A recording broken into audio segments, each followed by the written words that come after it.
Bonjour et bienvenue, chers parents. Encore une fois, on est ravis, heureux d'être avec vous aujourd'hui pour parler toujours de sujets importants. Aujourd'hui, on va parler de comment transmettre ce qu'on a reçu et ce qu'on est à nos enfants. Donc, installez-vous et prenez votre tasse.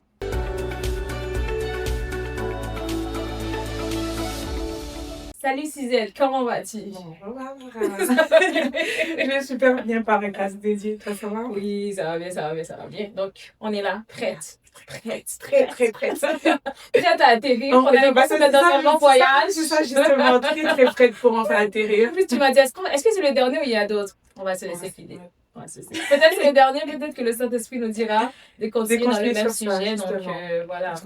Mais on sait qu'on arrive dans vraiment les trois notions qu'on avait nommées au début. En parlant de trois notions, est-ce que tu peux nous faire un récap, donc, un petit résumé? Mais pas quand même à les suivre.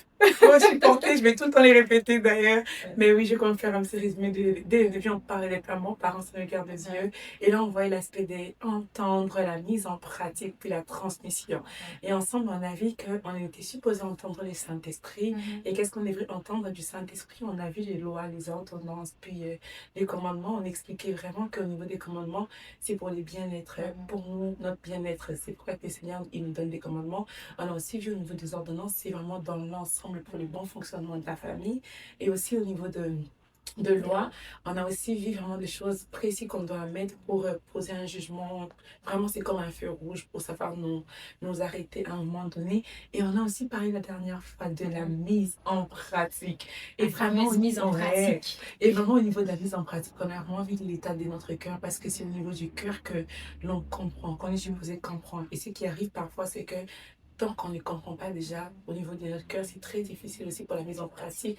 On avait l'aspect du cœur, on s'est aussi rendu compte que ce qui nous empêche à la mise en pratique, c'est un cœur endurci. Et qu'est faire pour avoir un bon cœur? C'est juste aller crier à Dieu pour qu'il place en nous un cœur nouveau. Parce que lui, il est là pour déraciner. Et j'ai aussi aimé le fait que lorsqu'on a un cœur nouveau, un cœur bien travaillé, ça fait que les générations d'après peuvent en bénéficier. Donc c'est vraiment ça, le petit résumé. Puis finalement, aujourd'hui. Merci pour le résumé. Donc, on peut poursuivre. Oui. On est vraiment dans comment le transmettre à nos enfants. Et je sais que le passage du début, c'était vraiment Deutéronome 6. Et j'aimerais lire le verset 7 à 9 qui nous dit Tu les inculqueras à tes enfants et tu en parleras quand tu seras dans ta maison, quand tu iras en voyage, quand tu te coucheras et quand tu te lèveras. Tu les liras comme un signe sur tes mains et ils seront comme des frontaux entre tes yeux. Tu les écriras sur les poteaux de ta maison et sur tes portes. Ça dit tout. Oh, ça dit tout. Moi, je me dis, depuis de ces versets-là, ça disait vraiment tout au niveau des parents, mais là aussi, ça dit vraiment tout. Ça dit tout. Donc, comment le Seigneur nous dit, en toutes circonstances, peu importe, en fait, tu dois t'assurer que ce que tu as reçu, tu le transmets à tes enfants. Tu dois t'assurer dès le lever du soleil jusqu'au coucher, tous les jours, peu importe les situations, les circonstances, que tu sois en voyage, que tu ne sois pas en voyage, que ça soit gravé, écrit. Donc, il parle vraiment de transmettre la parole de façon verbale, donc de façon orale, mais de façon écrite aussi, parce qu'il dit tu les écriras, mais pas n'importe où, sous les linteaux, donc là où on le voit. Il faut que ça soit écrit partout, il faut que ça soit enseigné, ça soit vu, que ton enfant tous les jours, il soit exposé à la parole, il soit exposé à ces enseignements-là, afin que lui-même, à son tour, il puisse le garder, le pratiquer et le transmettre à son tour. De génération en génération. Là, ça fait vraiment qu'on ne perd pas ce qu'on a pu recevoir dès le début, justement, où tu l'as dit. Donc, c'est important. Et j'ai beaucoup aimé l'effet aussi qu'il dit, vraiment de s'asseoir ensemble, puis de, vraiment, la routine là de chaque soir, on sait qu'on a réunion des familles, là. On appelle réunion des familles, temps des prières, mais on sait qu'on a un moment comme ça qui nous permet de tous avoir le même pensée, tous avoir les mêmes instructions. Et c'est vraiment ça que Dieu attend des parents. C'est vraiment ça que Et on avait parlé aussi de la mise en pratique, parce que ces temps-là, ces moments-là, je sais que ça peut être des moments frustrants, parce que ça ne fonctionne pas. Donc, comment on fait pour amener ce temps-là au sein de la famille? C'est vraiment ça la question à se poser en tant que parent, et aussi à demander aussi la réponse du Saint-Esprit, parce que chaque famille va fonctionner d'une façon différente. Comment on fait pour l'amener dans notre famille pour que tous les jours, on arrive à l'enseigner d'une façon ou d'une autre à nos enfants, et que ce ne soit pas toujours des leçons théoriques de tout le monde s'asseoir tous les jours, mais dans la pratique de tous les jours, pendant qu'on est en train de conduire la voiture, Quand il y a quelqu'un qui vient et qui nous coupe la route, on réagit comment? Justement. Quand l'enfant Quelle est leçon on d'accord. apprend à nos enfants? Tu comprends? Donc, comment on parle, Mhm. comment on se comporte, que dans la vie de tous les jours, on soit des modèles pour nos enfants. Les enfants peuvent dire, OK, si j'ai entendu un gros mot, ça vient de l'extérieur, mais pas de ma maison, pas chez moi. Chez moi, voilà comment ça se passe. Chez moi, mes parents se parlent de telle façon. Pour que nous, dans la vie de tous les jours, on soit des modèles vivants pour nos enfants, pas seulement qu'on soit là pour dire quoi faire, mais qu'ils le voient, qu'on les applique dans la vie de tous les jours et en toutes circonstances. Parce que des fois, on pense que l'enseignement, c'est s'asseoir et parler, mais souvent, l'enseignement passe plus dans les moments de jeu. Dans les temps, on est juste en train de marcher et on parle. Mais on est en train d'admirer les bontés de Dieu, en fait. On est en train de dire, regarde cet arbre-là. Regarde ce que Dieu a fait. On est en train d'enseigner une leçon de vie, une leçon. On est en train de parler de Dieu à nos enfants, mais pendant qu'on est juste assis au bord de l'eau, pendant qu'on est juste dans la voiture en train d'aller, on est en train d'essayer de dire, voilà, tu vois, quelqu'un a inventé ça, mais Dieu, il a créé ci. Donc, on est en train de le transmettre, mais sans que ça soit, tu viens, tu t'assois, tu fermes la télé, tu t'assois, tu montes ton film pour venir écouter la parole de Dieu. Juste, et je pensais quand tu parles de ça, je me rends compte que finalement, il y a beaucoup d'enfants qui détestent ça parce que ça prend ses temps. Alors que si, comme tu l'as dit, ça partait très vite. Moi, je dis tout le temps, ça va regarder là. Et mais il y a des moments, ils ne m'écoutent pas. Et tout le temps, quand ça va comme ça, je me dis tout le temps, je disais, elle est très fâchée de vous. Et par moments, il y a des enfants qui viennent quand les camarades font des choses pas bien. Puis ils viennent, ils frappent les pieds, ils disent, vous êtes très fâchée. Là, tu te rends compte, c'est des choses que tu dis tous les jours, mais ils sont en mesure de les dire. Un enfant qui n'est pas mignon comme tel et en mesure de suivre ce que moi j'ai dit, a quand même plus forte raison ses propres parents à la maison. Et puis, comme tu l'as dit, ça prend vraiment de savoir comment le dire. Parce que quand on est très strict aussi à ce niveau, les enfants, ils ne trouvent pas plaisir. Parce que là, c'est aussi l'image qu'on leur transmet de Dieu. Là, l'enfant grandit, il se dit, donc Dieu, il est comme ça, là, non. Yes, toujours cette notion d'amour, dans les transmettre avec amour. Et c'est comme ça que Dieu est venu nous chercher. Justement. C'est avec l'amour de Dieu. On n'a plus l'amour de Dieu, on a dit, wow, c'est trop Oh, beau, c'est merveilleux, je viens de là. te suivre. Donc, c'est vraiment l'amour de Dieu qui est venu nous chercher et qui nous garde aussi tous les jours. Donc, il y a cette notion de le Seigneur est venu nous chercher, mais par son amour, il nous garde tous les jours. Chaque jour, parce qu'on voit son amour dans nos vies, on reste là. Donc, il faut qu'on arrive à cette dimension. Et ça, c'est vraiment le Saint-Esprit, je sais, on va le répéter tout le temps, qui va vraiment dire à ce parent-là, comment tu fais pour que cet enfant-là reste dans la voie du Seigneur? Comment tu fais pour que cet enfant-là ne s'éloigne pas de la voie de Dieu? Qu'est-ce que tu dois mettre en place dans ta famille? Quels sont les non négociables aussi dans ta famille? Quelles sont les choses que là, tu peux dire, OK, ce sont des conseils. Quelles sont les choses, ce sont les règles que tout le monde doit participer qui vont faire en sorte que ces enfants-là vont voir Dieu, vont comprendre. Ces enfants-là, leurs yeux seront ouverts, ils n'auront pas des cœurs endurcis. Parce que comme on a dit, le cœur des parents sont des cœurs de chair et ça permet la transmission de ce cœur de chair-là parce qu'on est capable de le transmettre, mais avec amour. Et on amène cette dimension de Dieu-là qui est en Dieu amour, qui n'est pas là seulement pour te juger parce que tu n'es pas allé à l'église, mais qui va venir te dire par amour, pourquoi est-ce que tu es à la maison, en fait, au lieu d'être dans ma présence. Donc, c'est vraiment ça la différence. Et puis, je sais que tu avais aussi un autre passage, un autre point. C'est un autre point, vraiment, au niveau voilà, du père là. Vraiment, c'est l'histoire de David, comme on l'a dit. Je vais quand même lire dans 1 Chronique 29, 18 à 19. Je vais lire la version parole de vie. La Bible dit, Seigneur, Dieu d'Abraham, d'Isaac et d'Israël, nos ancêtres, garde pour toujours dans le cœur de ton peuple ces mêmes intentions droites et tourne son cœur vers toi de façon sûre. Donne à mon fils Salomon un cœur entièrement prêt à respecter tous tes commandements, tes enseignements et tes lois et à leur obéir, qu'il construise les temples pour lesquels j'ai tout préparé. Ici, on voit vraiment l'histoire de David qui avait promis en fait de construire. Puis Dieu qui lui disait que c'était pas lui qui allait les faire, ça allait être son fils. Et on peut voir que David avait quand même tout préparé. Mais j'aime le fait que David, au-delà d'avoir tout préparé, il n'a juste pas laissé à Salomon. Les richesses sont là-bas, construire. Mais il va toucher les cœurs. Alors que pour construire, on a besoin de l'argent. Pourquoi je pas toucher les cœurs, justement? Mais là, on voit l'aspect où il dit, donne-lui en fait la capacité de respecter, comme on a dit la dernière fois, le loi et tout ça. Il prononce aussi toutes ces choses. Et là, en fait, on voit un père qui va dire à Dieu, je sais que tu veux telle chose pour mon fils, mais avant tout, je veux que tu travailles aussi son cœur. Là, c'est quand même pas seulement qu'il construit ça tant pour donc là, on voit un père qui est appelé, on l'appelle l'homme selon le cœur de Dieu. Donc c'est un homme qui avait compris que c'est les cœurs d'abord. Et il dit, Seigneur, je ne veux pas que mon fils, en fait, arrive à être roi, arrive à construire en ayant un cœur que toi, tu l'as pas donné. Donc, je me dis aussi qu'au niveau des parents qui essayent de transmettre, oui, je transmets, mais ça vous prend de prier en intimité pour ce cœur qui reçoivent. Parce qu'on a dit, quand la terre est bonne, la graine, elle est déposée et on peut voir des fruits. Mais quand le cœur, il est fermé, on peut beau parler, hein. Puis après, on s'épuise, on a l'impression que cet enfant, il écoute jamais, ça marche jamais. Mais c'est juste que, est-ce que le cœur de cet enfant a eu le temps d'être préparé? Et je pense qu'on l'a aussi dit, on va en parler certainement, mais c'est les parents qui sont gardiens du cœur. Ça fait que c'est les parents qui prennent la peine de prier pour cet enfant de 7 ans, de 8 ans, qui lui ne sait pas mettre les mots sur ses prières. Donc, aussi la transmission, comme tu l'as dit, je transmets par ma façon d'être, je transmets par les moments de tout ce qu'on peut voir, par l'admiration de la nature, mais je transmets aussi en intimité, étant qu'intercesseur, intercesseur pour mon enfant, pour son cœur, pour vraiment qu'il garde ces choses et qu'il soit en mesure de respecter ce que le Seigneur dit. Donc, c'est vraiment ça. Et ce que je vois aussi dans cette histoire, c'est vraiment le fait que David a compris que celui qui bâtit la maison sans Dieu, il la bâtit en vain.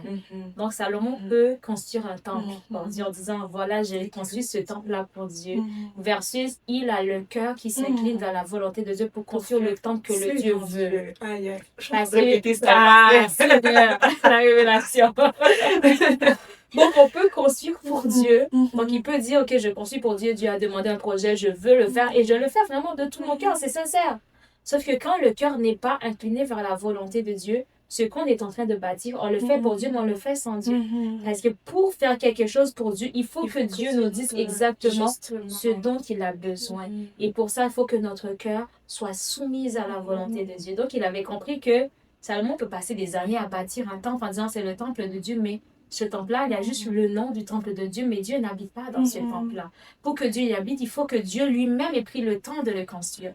Et la même chose pour notre cœur. Pour que Dieu habite dans notre cœur, il faut que Dieu prenne le temps de construire notre cœur, de vraiment établir son trône, sa demeure. Et c'est là que maintenant il dit, je peux venir habiter chez toi. Je peux venir dans ce cœur de chair-là. Voilà pourquoi il va prendre le temps d'enlever le cœur de pierre pour mettre le cœur de chair, parce qu'il va pouvoir venir habiter dans ce cœur de chair-là. Donc, en tant que parent, quand on comprend les choses de cette façon-là, c'est plus facile maintenant d'intercéder, comme tu l'as dit, pour nos enfants, de dire à Dieu, change le cœur de cet enfant-là. Cet enfant qui refuse d'aller à l'église, touche son cœur. Cet enfant qui refuse de participer au temps de méditation. Cet enfant qui, à chaque fois qu'on parle de Dieu, c'est comme si on est en train de le punir. C'est comme si c'est la pire chose qui pouvait lui arriver. Cet enfant-là touche son cœur. Donc, on est capable non seulement de le transmettre de façon naturelle, mais de prendre position dans le spirituel aussi, de dire, Seigneur, je refuse que cette brebis-là soit égarée. C'est une brebis que tu m'as confiée et sous ma responsabilité. Et moi, je déclare que moi et ma maison, nous servirons l'Éternel. Alors, je refuse et je me lève en prière pour dire, Seigneur, c'est le cœur que tu dois toucher. Parce qu'une fois que le cœur est touché, le caractère suit. Justement. La Bible dit que la bouche parle ce qui provient du cœur. La Bible nous dit que ce n'est pas ce qui rentre qui souille l'homme, mais c'est ce qui sort de l'intérieur de l'homme. Donc, quand nos enfants arrivent à avoir des comportements qu'on ne comprend pas, qui ne sont pas conformes à la parole de Dieu, ça signifie qu'il y a quelque chose dans le cœur qui doit être travaillé, et ce n'est que le travail du Saint-Esprit. Mais en tant que parents, notre responsabilité, c'est vraiment de se tenir en prière et de prier, non pas pour dire, Seigneur, cet enfant me dérange, Seigneur, cet enfant est fatigué. Je ne sais plus qui avait dit que le Seigneur ne répond pas aux émotions de toute façon. Donc, c'est vraiment de s'asseoir et de dire, Seigneur Jésus, je veux le cœur de cet enfant. Comme tu as dit, tu vas changer le cœur. Tu as dit que tu vas nous laver, nous purifier d'une eau pure. Je veux que le cœur de cet enfant purifie son cœur. Donc, c'est vraiment ça que David a fait. Il n'a pas juste regardé, OK, Salomon a les richesses, si je donne mes finances, parce qu'il a donné, David, il a donné beaucoup de ressources. Oui, il a donné beaucoup de ressources financières pour pouvoir construire le temple, mais il ne s'est pas arrêté là. Il a pris le temps de dire, Seigneur, mon fils est faible. Mon fils a besoin de toi. Son cœur a besoin de toi. Donc, viens. Non, franchement. Et je crois que tu parles de ça, il y a le verset où dit Paul plante, Apollos arrose, mais c'est Dieu qui fait croître. Ouais. Donc, et tant que parents, nous, on est vraiment des ceux qui prennent le temps de les planter. Et par moments, leur âge ne peut pas vouloir juste exposer l'enfant pour que l'enfant soit arrosé de partout. Parce que oui, au niveau de l'école, l'enfant, il entend des choses. Au niveau de l'église, même les enfants entendent des choses. Ça fait que c'est un mélange pour eux. Mais il faut un retour à l'interne où toi, parent, tu prends le temps de revoir avec ton enfant toutes ces choses. Mais aussi, comme je disais, tu prends le temps de prier. Et c'est Dieu, en fait, qui va faire croître les semences, les petites graines qui tombent. Parce que comme on l'a dit, on ne peut rien faire. Hein. on peut beau parler à quelqu'un, mais jamais on va juste rentrer Toucher dans le son cœur. vie, vas-y et tout. Donc, ça prend quelqu'un, en fait, qui connaît notre fonctionnement, qui connaît, en fait, qu'est-ce qu'il faut enlever, mais qu'est-ce qu'il faut modifier à l'intérieur là pour que les choses. Donc, ça prend de juste, je m'assois. Mon enfant, il est pas si fait. Genre, mon enfant, il est pas, c'est pas un monstre, tu vois. Non, il est pas. C'est l'enfant de Dieu. Justement, Dieu l'a créé. justement, en En fait, sa mon enfant, ressemblance. mon enfant, il n'est pas en fonction de ce qu'il fait. C'est pas ça son identité. Il y a bien plus dans mon enfant parce que c'est quelqu'un que Dieu m'a confié. Il faudrait voir au-delà de ça. Il faut voir l'avenir, l'être de cet enfant et se dire, en fait, que je pense pas que tu me l'aies donné pour qu'il soit comme ça. En fait, il faut refuser, en fait, la négativité. Quand tu vois toutes ces choses, il faut dire, je refuse que ce que toi, tu m'as confié ressemble à ça. Et comme on l'a dit tantôt, en fait, ça prend de juste aller dire, là, je sais que tu m'as confié quelque chose, mais il y a quelque chose que moi, je ne peux pas travailler parce que c'est son cœur. Alors, je viens te confier mon cœur. Prends le temps d'y travailler. Donc, cet enfant-là, cet enfant, cher parent, qui te fait mal à la tête, n'est pas bizarre, n'est pas un monstre. Non, c'est l'enfant que Dieu t'a confié. Alors que tu as l'impression de ne pas arriver à gérer, rentre vers Dieu, dis à Dieu, je te ramène ces cœurs que moi, je ne peux pas transformer. Je te ramène ces cœurs que moi, je ne peux pas travailler vraiment. Et Dieu, il va faire ça. Il va vraiment faire ça parce qu'il ne nous confie pas quelque chose. Justement, il ne nous confie pas quelque chose et puis il accepte que la chose soit en désordre ou déracinée. C'est ça. C'est pas ça, en fait. Il prend le temps de tout travailler de la même des façons qu'on a eu la dernière fois le temps de parler pour notre cœur.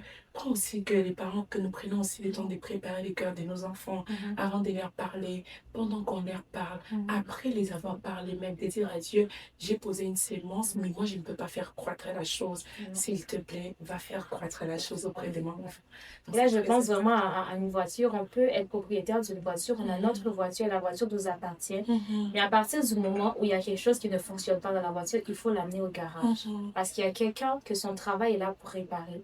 Et le travail de la réparation, de la restauration du cœur, c'est le Saint-Esprit. L'enfant peut être là dans notre maison, l'enfant nous appartient, entre guillemets, l'enfant est là, on prend soin de lui. Mais à partir du moment où on sent qu'il y a quelque chose qui ne fonctionne pas, ce n'est pas à nous de faire ce travail-là. C'est vraiment de l'amener près de notre garagiste, le Saint-Esprit, toi, le garagiste, tu répare. Répare la chose qui ne fonctionne pas, touche là où ça ne va pas. Toi, ce qui connaît ce qui se passe, et de faire aussi la même prière qu'on fait pour nous, sonde le cœur de l'enfant. Examine ses pensées. Donc, on fait la même prière, mais toujours dans l'optique de dire, Seigneur, mon travail s'arrête là. C'est là que ton travail continue là où mon travail s'arrête. Donc, vas-y, continue de faire ce travail-là où moi, je n'arrive pas. Peut-être qu'il y a un enfant qui est tranquille, hein? L'enfant, il obéit, il fait tout ce qu'on dit, mais on ne sait pas ce qui se passe dans son cœur. Donc, le fait de le faire tous les jours pour nous et pour nos enfants de façon intentionnelle, ça fait qu'on est mieux. On fait le travail de gardien de la bonne façon. On permet à ce que le Seigneur puisse déposer sa semence en nous, mais aussi déposer la semence dans la vie de ses enfants, afin que ses enfants puissent grandir en étant connectés à Dieu, en recevant les bonnes nourritures, la bonne nourriture, pour qu'ils grandissent en santé, en bonne santé spirituelle. On peut même voir des fruits. Je pense que ma mère, elle me dit tout le temps, elle dit, je ne sais pas ce que j'ai fait pour que vous soyez comme ça. Elle parle beaucoup plus de l'aspect d'être enfant de Dieu et tout. Elle dit tout le temps, je me demande ce que j'ai fait, qu'est-ce que je vais mériter. Mais parfois, elle sait pas, mais elle a eu le temps de nous inculquer des choses qu'elle était en fait. On voyait juste pas une femme qui était assise, qui nous obligeait à aller à l'église ou je sais pas moi quoi. Mais on voyait une femme qui était ancrée dans ça, qui parfois nous disait, on va s'asseoir, on va prendre le temps de prier. Et parfois, quand vous l'entendez prier dans sa chambre, vous dites que cette femme, elle prie. Mais là, tantôt, quand elle va sortir, elle va vous dire, je ne vais pas prier pour moi, j'ai prié pour votre papa. Et elle faisait continuellement. Donc, ça fait qu'elle n'a pas eu à nous pincer fortement et tout, mais c'était comme si c'était très naturel. Pourquoi? Parce que spirituellement, le travail avait été fait. Donc, si nous, les parents, on prend le temps comme spirituellement de faire les choses peuvent être vues de tous comme ça. On peut bénéficier des fruits, comme on l'a dit. Donc, c'est vraiment ça la clé. Les clés même pour la transmission, c'est votre vie vous-même parce que vous faites des choses comme telles. Mais c'est de prendre le temps d'intimité, de vraiment être le gardien, la gardienne qu'il faut pour votre enfant. Pour leur cœur. Justement. Parce que là, je me dis quand même, David, en fait, il avait toutes les richesses, les conseillers, mais il aurait pu comment dire, c'est donne-lui pas les assez, finances. justement. Pourquoi c'est pas assez? Parce qu'à la base, je pense pas que c'est Salomon qui était là en train de tenir les cœurs. Il y avait des gens qui faisaient lui payer. Mais pourquoi tu vas toucher son cœur? En tout cas... C'est la clé. Justement, Le cœur, c'est la clé. C'est la clé. C'est la clé pour vous, c'est la clé pour vos enfants, justement. Ouais, exactement. Justement. On va prendre le temps de prier. On va prendre le temps de prier pour un parent qui veut transmettre les valeurs du royaume, qui veut que son enfant puisse rester dans la voie du Seigneur et ne pas se détourner, mais qui ne sait pas comment faire. Peut-être qu'il a essayé différentes façons. Peut-être que le parent est rendu dans un stade où il dit, est-ce que j'abandonne? Est-ce que je continue? Qu'est-ce que je fais? Est-ce qu'il est rendu dans un stade où il dit, Seigneur, tu sais quoi? Occupe-toi de cet enfant. Moi, je ne fais plus rien. Donc, on est en train de dire aussi à ce parent-là que tu as l'autorité de te tenir debout pour ton enfant. Ce n'est pas d'abandonner, mais c'est de mener le combat d'une façon stratégique. Et ta stratégie, c'est de te lever en autorité et d'intercéder pour la vie de tes enfants, pour dire, Seigneur, je refuse que mon enfant ne reste pas dans ta voie, alors je me lève pour son cœur, je me lève pour sa vie, je me lève afin qu'il te rencontre, qu'il te voie. Donc, on va élever la voix, tu peux prier aussi de là où tu es pour ton enfant, tu connais mieux que nous-mêmes la situation. Donc, tu peux prier et prendre autorité afin que tu ne sois pas de celle qui dit, j'abandonne et puis on verra ce que ça donne, mais que tu sois parmi celles qui disent non, j'ai la responsabilité et je me tiens dans cette responsabilité-là. Père, nous te prions pour cette famille. Nous te prions, Seigneur, pour ce parent, pour cette mère, pour ce père qui se demande comment je fais pour que mes enfants aiment Dieu comme moi je l'aime. Comment je fais pour que mes enfants comprennent qu'il n'y a rien de plus grand, il n'y a rien de plus précieux que la transmission, que Dieu. Comment un parent qui se demande aujourd'hui, comment je fais pour que mes enfants arrêtent de voir l'Église comme comme quelque chose de négatif, pour que mes enfants arrêtent de penser que je suis en train de le forcer à faire telle chose, mais pour que mon enfant te voie toi. Comment je fais pour que mon enfant ne soit pas en train d'être négatif par rapport à tout ce qui te concerne, pour ne pas que mon enfant s'éloigne de toi. Comment je fais pour ne pas que je sois une occasion de chute pour mon enfant, parce que j'essaie tellement de l'embarquer dans toutes les choses spirituelles, je veux qu'il soit là assis à écouter, ne pas dormir. Comment je fais pour ne pas que cet enfant-là se dise, ça a été trop dur, alors j'abandonne.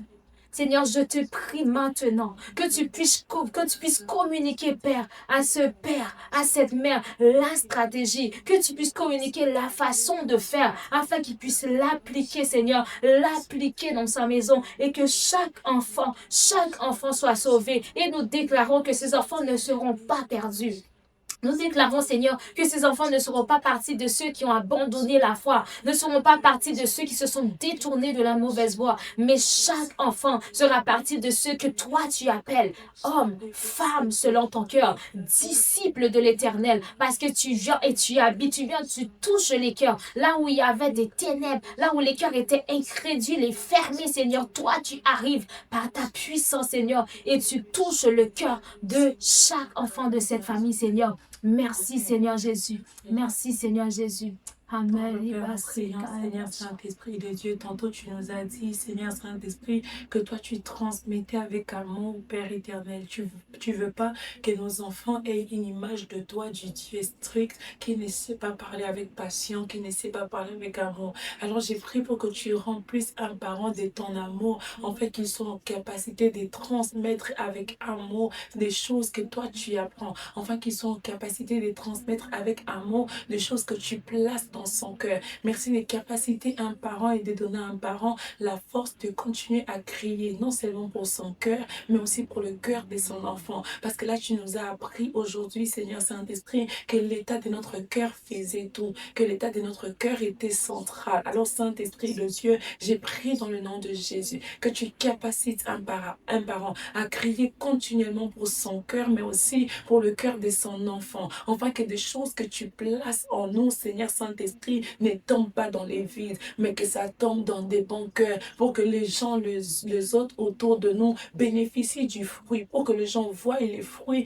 qui peuvent en ressortir éternellement, Dieu. Merci parce que nous croyons fermement que le long de ces enseignements, tout ce que tu veux, c'est restaurer une famille, c'est restaurer une relation père et fils, c'est restaurer une relation mère et fille, une relation entre parents et enfants. Et merci parce que tu les fais, Éternel, mon Dieu, tout en nous aidant à mettre en pratique les bases que tu as placées, les bases que tu nous as données, ainsi que les paroles que tu nous as transmises. Alors, merci de les faire. Merci pour cet enfant qui a un cœur nouveau. Merci pour cet enfant qui autrefois avec beaucoup de difficultés, que maintenant, Seigneur Saint-Esprit de Dieu, est beaucoup plus allégé. Merci d'aller toucher le cœur d'un enfant en ce moment. Merci de permettre à ce qu'un un parent arrive à voir la différence, Seigneur Saint-Esprit, entre avant et maintenant. Merci de les faire, Père éternel, par amour. Merci de les faire par amour. Et surtout, merci de donner un parent de ne pas abandonner, mais de donner toute la force pour se relever. Toute la force, Seigneur Saint-Esprit, pour tenir encore debout. Merci de donner à un parent de se tenir à la brèche, Seigneur Saint-Esprit, pour la vie de son enfant.